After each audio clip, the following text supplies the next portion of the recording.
What's going down? It's DJ Payne 1. I don't believe in karma, but if we wanted to call this anything, we'll just go with karma. This is for all those years that I had a certain attitude about the online beat leasing game. So before I even start talking, let me say this: there are many paths to success, and there are many definitions of success. And whichever path you forge, and however you define it, I wish you success.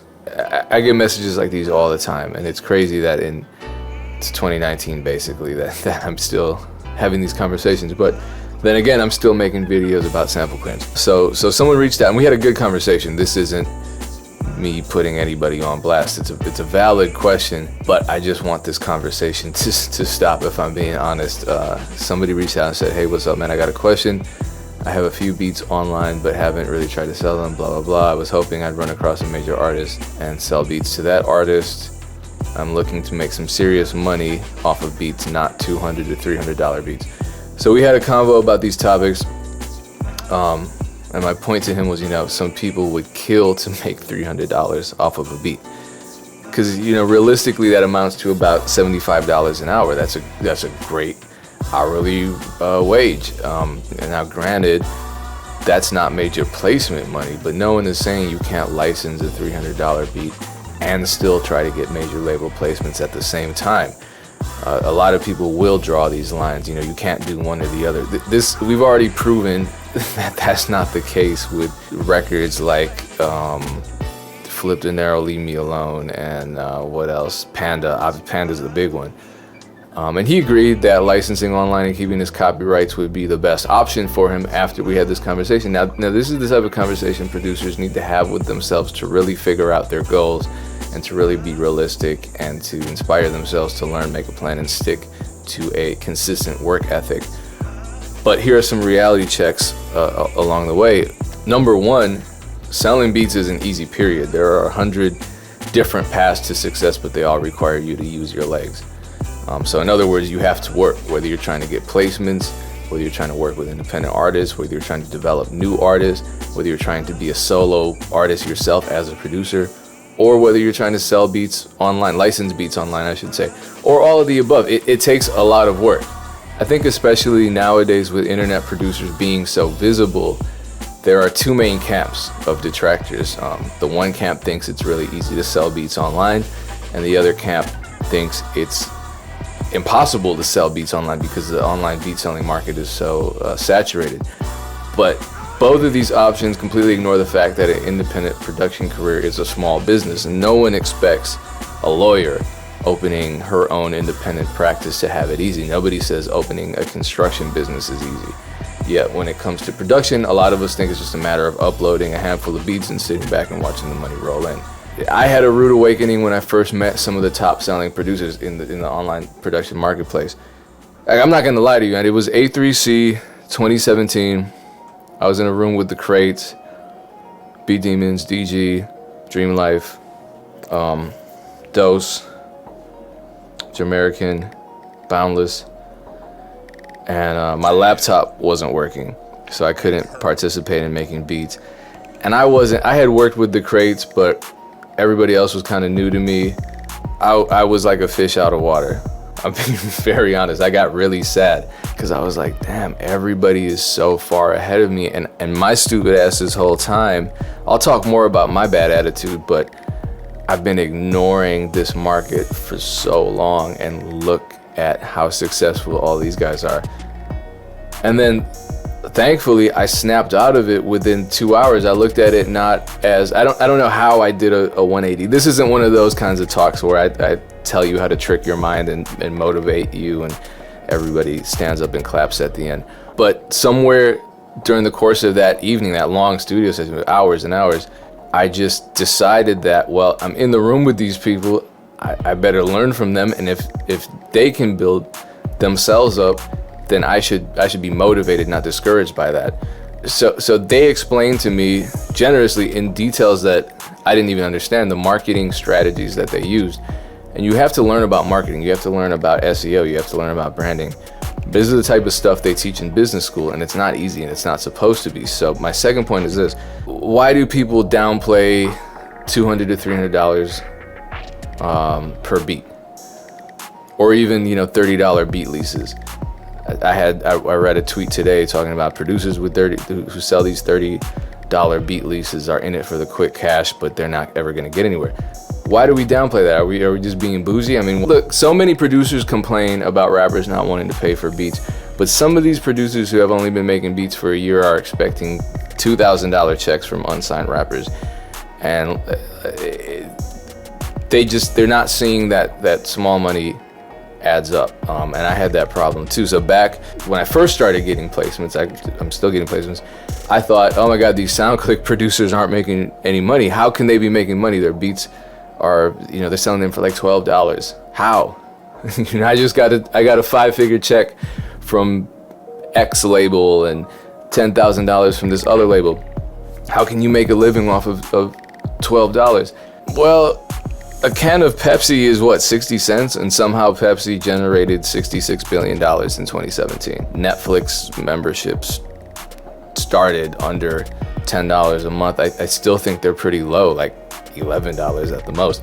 And they're worth over $1 billion today. So if a producer is saying, I'm not trying to make $300 off a beat, or I'm not trying to lease my beats for $30 and sell myself short, let's consider these numbers. If you end up making $300 per beat and you do that just 3 times a week, you're making almost $45,000 a year. And all you're doing is sitting at home doing what you love. This is just license money. This isn't, YouTube revenue. This isn't performance royalties. This isn't placement money. This is just leasing beats or licensing beats online for $300 for an exclusive license. I'm not saying choose that number. I'm just saying put these numbers into perspective. Same with, let me get my calculator because I was not good at math. I posted a tweet earlier saying a lot of people are claiming that these producers selling $30 beat leases are just money hungry and don't see the bigger picture, and they're selling themselves short. And my tweet said, the concert promotion business is generating millions of dollars, if not more, for $30 concert tickets. You know what I mean? Or sometimes more, sometimes less.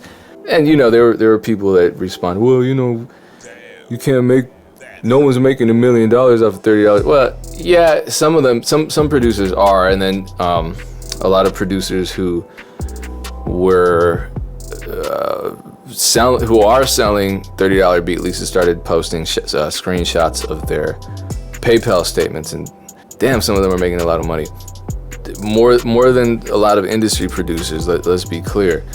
And my point is, if you're already making hundreds of thousands of dollars on your own doing whatever you're doing, keep doing that if that's what your focus is.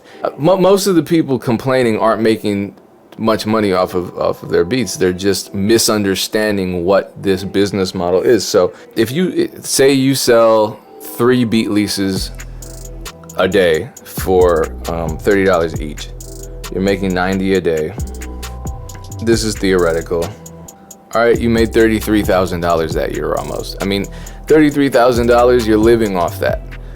It's not, you're not rich, but that's something to build on it. And you're either making $33,000 on your own, working for yourself, doing what you love, or maybe you're making a little more doing something else that you might not love.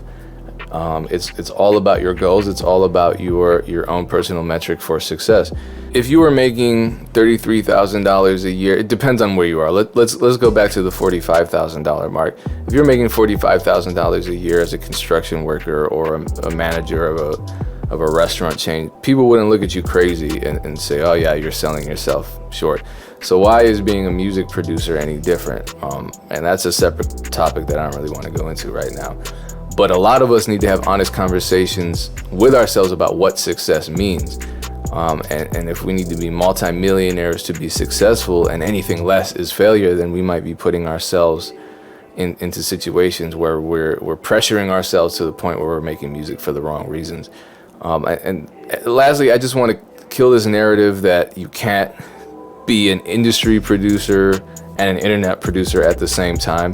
OT Genesis Coco, YBN Namir rubbing off the paint, Designer and Kanye West Panda, Queen Naija Medicine, Flip De Niro Leave Me Alone, 6ix9ine, Little Sky, Skinny from the Nine, ASAP Rocky, Joey Badass, NBA YoungBoy. The list goes on and on and on.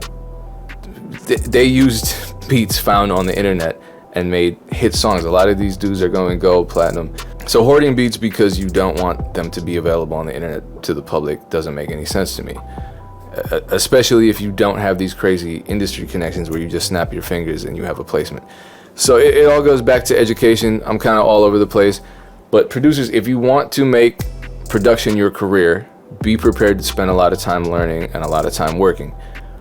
If you don't learn about the business you're in, then you can't expect to be in the business. It's not impossible, it's just hard work.